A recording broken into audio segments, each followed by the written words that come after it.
오늘 우리에게 주시는 하나님의 말씀은 전도서 2장 1절로 11절까지의 말씀입니다. 전도서 2장 1절로 11절까지의 말씀을 한 절씩 교독하고 마지막 절은 같이 보도록 하겠습니다. 제가 먼저 봅니다.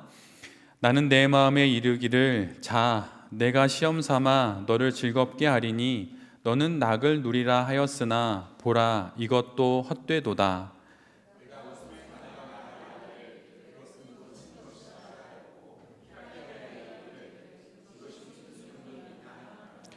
내가 내 마음으로 깊이 생각하기를 내가 어떻게 하여야 내 마음을 지혜로 다스리면서 술로 내 육신을 즐겁게 할까? 또 내가 어떻게 하여야 천하의 인생들이 그들의 인생을 살아가는 동안 어떤 것이 선한 일인지를 알아볼 때까지 내 어리석음을 꼭 붙잡아 둘까 하여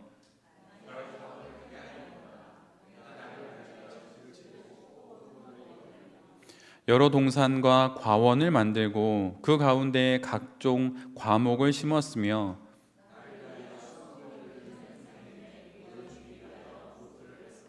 남녀노비들을 사기도 하였고 나를 위하여 집에서 종들을 낳기도 하였으며 나보다 먼저 예루살렘에 있던 모든 자들보다도 내가 소와 양떼의 소유를 더 많이 가졌으며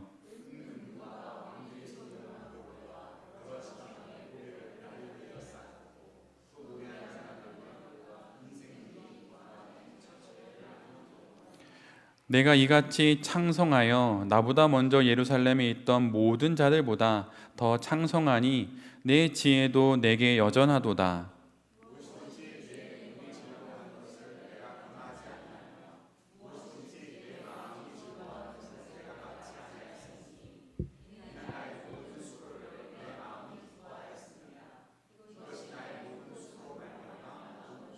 함께 봅니다. 그 후에 내가 생각해 본즉 내 손으로 한 모든 일과 내가 수고한 모든 것이 다 헛되어 바람을 잡는 것이며 해 아래에서 무익한 것이로다. 아멘. 오늘은 전도서 2장의 말씀을 갖고 사업, 영원에 대한 유한한 증거, 사업, 영원에 대한 유한한 증거라는 제목으로 함께 하나님 말씀을 나누도록 하겠습니다. 오늘 설교의 제목에 사업이라는 말이 처음에 나오지만 그 사업을 다른 말로 바꾸어도 마찬가지입니다. 사역, 무한한 영혼에 대한 유한한 증거, 목회, 보이지 않는 영혼에 대한 보이는 증거, 이런 제목이지요. 전도자는 1장에서 지혜의 추구를 통해 행복을 누릴 수 있다고 여기고 모든 지혜를 가져보려고 노력을 합니다. 그런데 그 모든 시도가 무위로 돌아가게 되지요. 그러자 이제 그는 그의 발걸음을 지혜 너머로 옮기게 됩니다. 지혜의 울타리를 뛰어넘어서 이제 그 울타리 밖에 있는 불타는 밤을 누려보기로 결정을 합니다. 내 자신을 즐겁게 할 수 있는 방법들을 총동원해서 행복을 찾아보기로 결정한 것이에요. 누릴 수 있는 희락을 누려보고 즐거운 시간을 가져보기로 결정합니다. 왜냐하면 지혜에는 그가 원했던 행복이 없었기 때문이죠. 그래서 온갖 쾌락이 가득한 그 모든 재미가 넘치는 삶을 찾아보고 즐겨보기로 결정을 합니다. 우리가 2장을 다 읽지는 않았지만 오늘 본문에서 보면 반복되는 단어가 있는데 나, 내가, 나를 위하여, 이런 표현이 반복이 됩니다. 그리고 우리가 함께 읽었던 본문 속에는 하나님이 등장하지를 않아요. 그래서 내가 나를 위하여 내 자신이 할 수 있는 모든 일을 하나님 없이 해보았다는 것입니다. 여기서 그치지 않고 그는 정말 동원할 수 있는 모든 지혜의 도움을 받아서 이미 1장에서 그런 지혜를 갖게 되었으니 그 지혜의 도움을 받아서 최선을 다해 행복을 찾을 수 있는 유용한 일들을 행합니다. 남들이 부러워할 만큼의 큰 건물도 지어보고 정원과 포도원을 만들어 거기에 보기 좋고 먹음직스러운 과일들도 잔뜩 심었습니다. 또한 자신의 몸을 편하게 할 남녀 종들을 사들이고 자신의 몸으로 대를 이을 자녀들도 많이 낳았습니다. 어느 누구보다도 예루살렘에 있었던 그 어느 누구보다도 많은 소떼와 양떼를 손에 쥐었고 온갖 진귀한 보물들을 가져보았고 가장 화려하게 유흥을 즐겼습니다. 가장 강렬한 즐거움을 얻고자 이제는 성적인 쾌락에까지 이르러 보았던 것이죠. 정말 화려하고 호화로운 희락을 추구합니다. 정말 다채롭고 눈부신 행복을 향한 그 여행을 오늘의 전도자는 해보았다는 것이에요. 그 누구보다도 찬란한 쾌락과 희열의 시간들을 그는 보냈습니다. 그 어떤 것도 금하지 않았고 자신에게 허락된 모든 것을 그는 자신에게 허용합니다.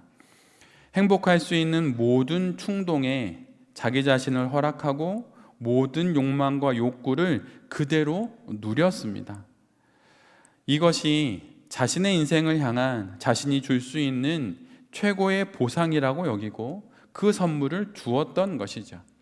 그것이 우리가 보았던 오늘 본문의 내용입니다. 한번 다시 읽어보아도 정말 한 사람이 누릴 수 있는 모든 것을 그는 정말 다 누렸어요. 빠짐없이 정말 온통 다 누렸습니다. 그리고 그 모든 것을 누린 그 다음 날, 모든 쾌락을 누린 그 다음 날 그는 돌아서서 그간의 일들을 하나씩 뒤돌아보았습니다. 꼼꼼히 하나씩. 그러나 결국 모든 것은 연기라고 하는 사실을 그는 깨닫게 돼요. 손에 잡히지 않는 연기였고 허공을 가르는 헛손질에 지나지 않았음을 알게 되었다고 그는 말합니다. 아무런 의미도 없었다고 그는 말해요. 그리고 아무것도 남아있는 게 없었다고 그는 이야기합니다. 인생을 살아가며 이쯤 되면 저는 50대를 살아가고 있는데요. 이쯤 되면 젊었을 때는 모르지만 알게 되는 것이 있습니다. 그것은 무엇이냐면 하루는 정말 긴데 1년은 정말 짧다는 것이에요. 또한 1년은 정말 긴데 10년은 정말 짧다는 것입니다. 그래서 어느새 50을 넘었고 어느새 70을 앞에 두고 있는 것이죠. 근데 오늘 본문의 전도자가 자신의 젊음과 자신이 가지고 있는 모든 소유를 통하여서 그렇게 인생의 모든 것을 누려봤는데 뒤돌아보니 손에 잡은 게 아무것도 없더라는 것입니다. 우리가 소망이 없고 우리가 행복하지 않은 이유가 무엇일까요? 전도자가 가졌던 그 모든 것들을 우리가 갖지 못했기 때문에 지금 이렇게 우리가 허무한 마음을 갖고 이 자리에 있는 것일까요? 부풀어 오를 대로 부풀어 오른 풍선이 마침내 터져버리듯이 그렇게 행복 추구의 길이 물거품이 되어 버렸습니다. 가끔 놀이동산에 가면 간지 너무 오래됐지만 예전의 기억을 더듬어 보면 놀이동산에 가면 꼭 보게 되는 장면이 있어요.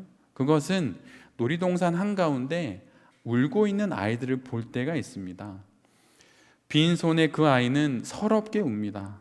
그런데 그 아이의 시선을 따라 하늘을 바라보면 어김없이 그곳엔 파란 하늘을 향해 떠나가는 그런 풍선이 있지요. 아이는 울고 부모는 와서 그 아이를 품에 안고 달래줍니다.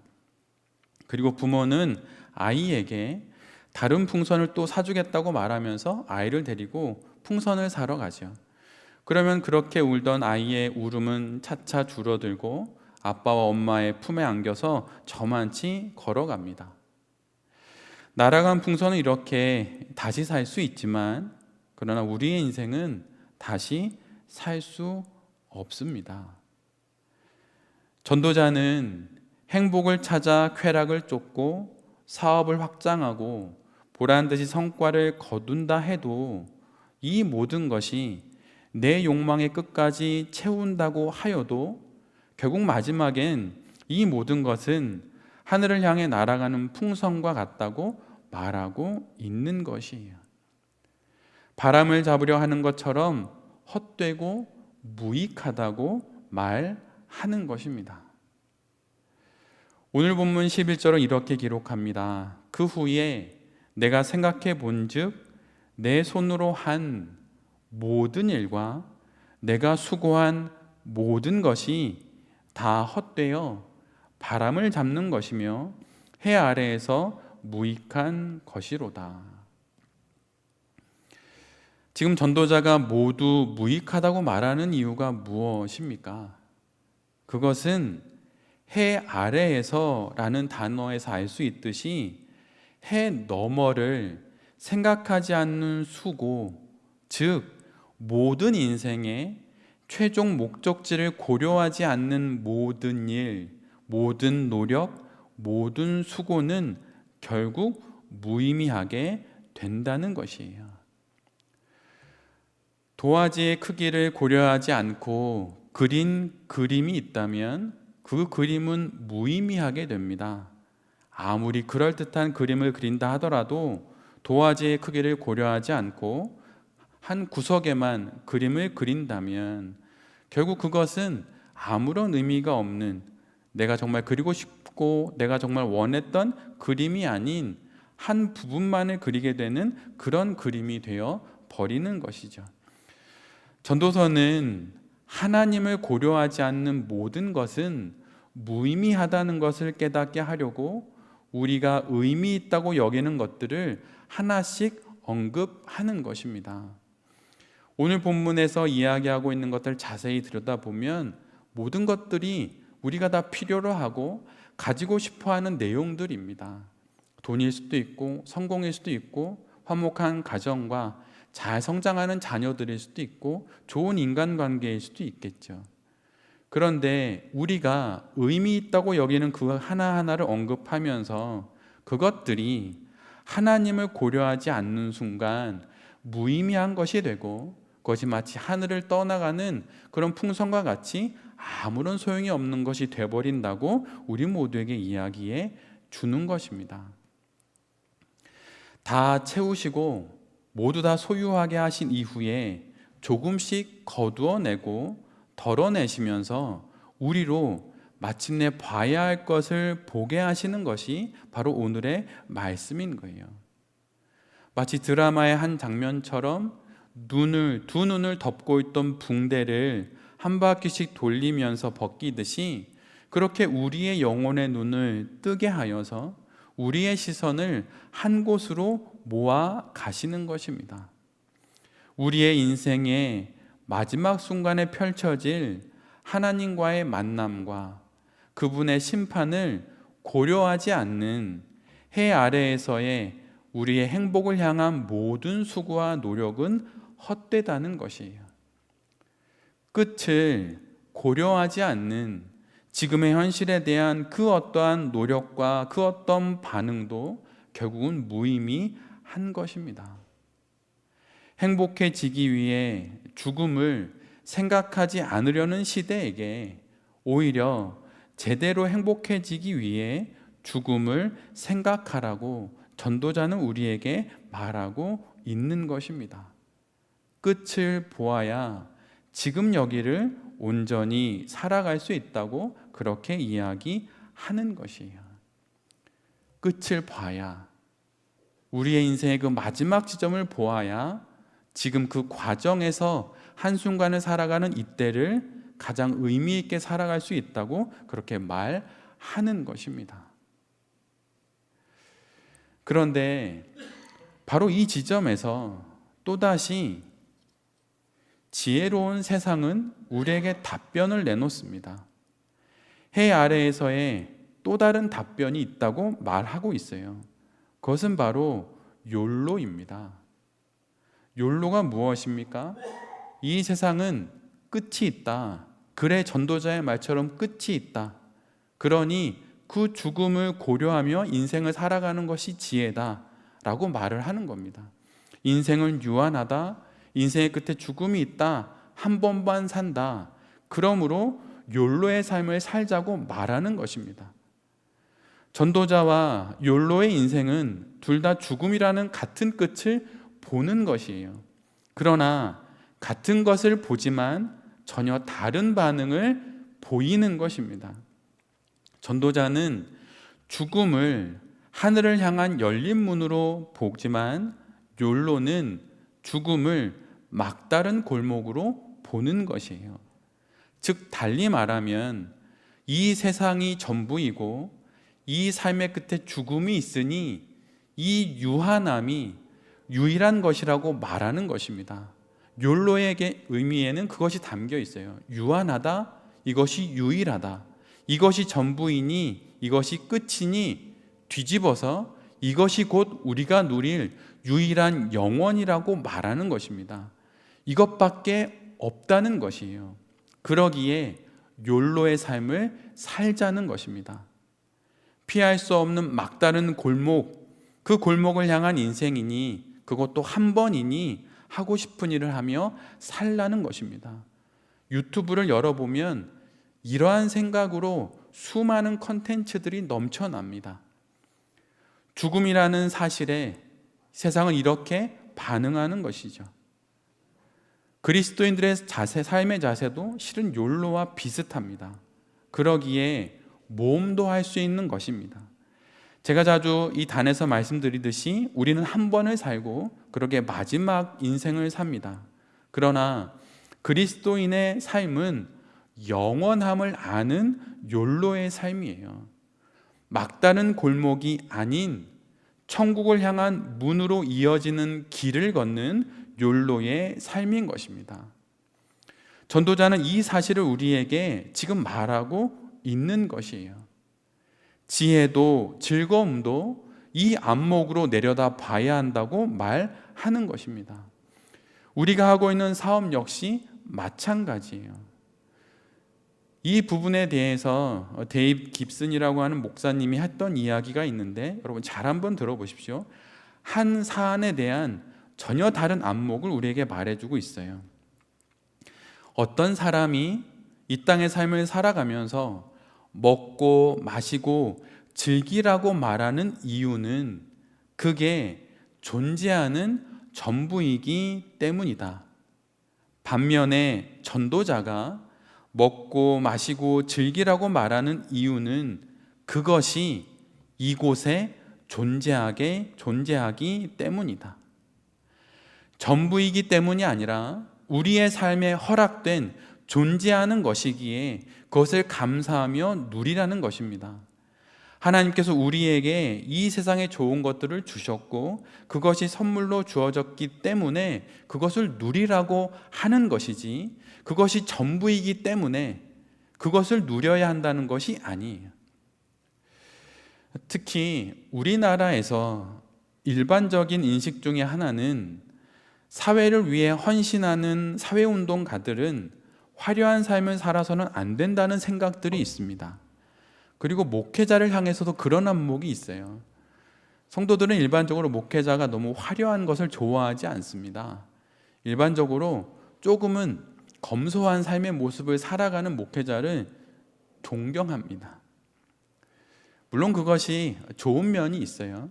그런데 오늘 말하려고 하는 것은 우리나라에서 사회운동을 하면서 정말 헌신적으로 살아가는 사람이 화려한 삶을 살면 뭔가 좀 이상한 눈으로 봅니다.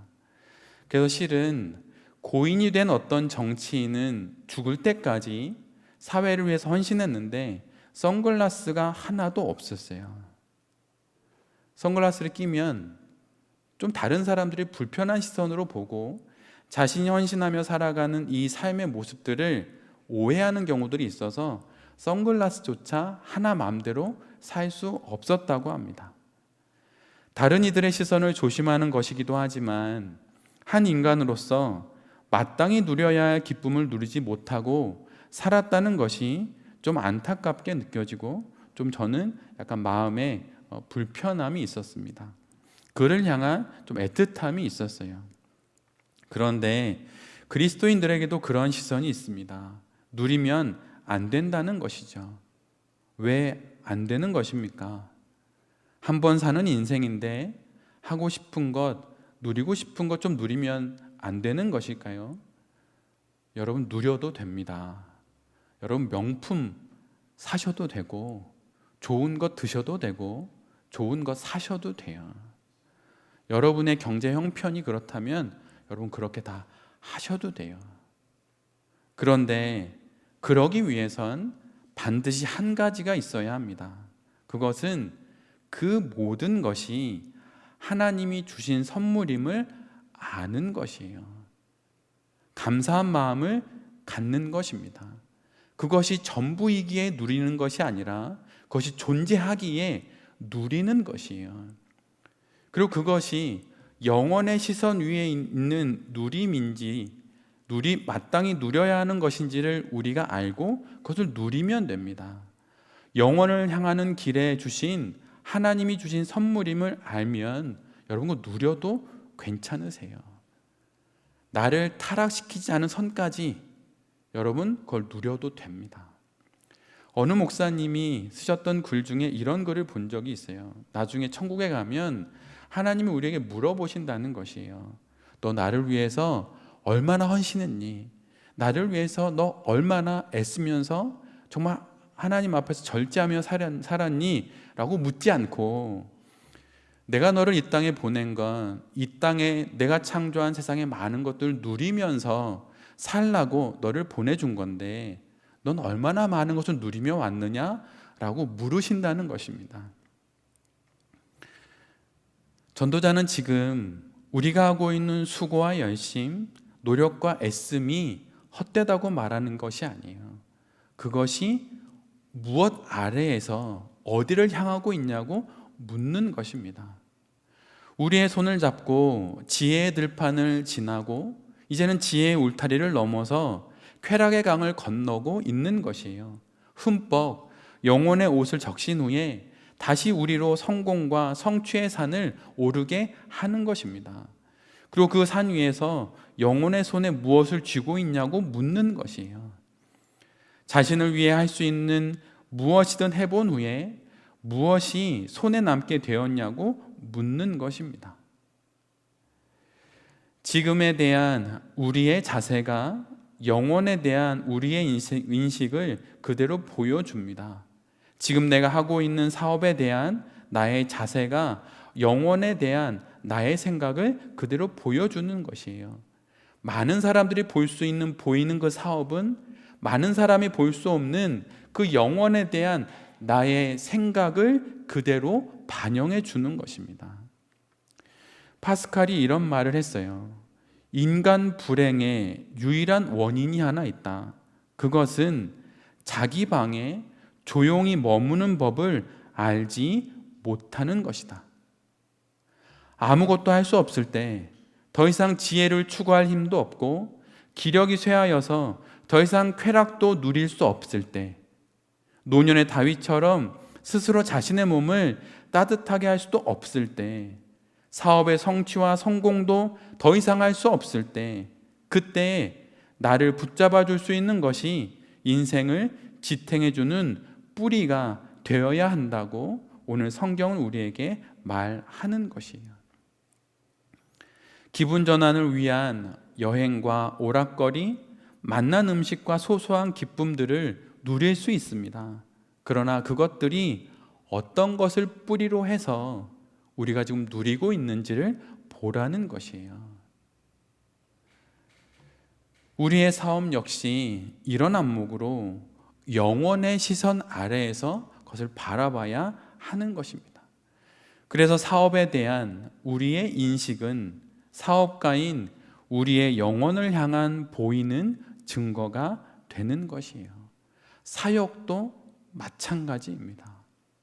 여러분이 어떤 사역을 하나님 앞에서 하든 그 사역은, 그 보이는 사역은 보이지 않는 영혼에 대한 유한한 증거로서 세상에 드러나는 것이에요.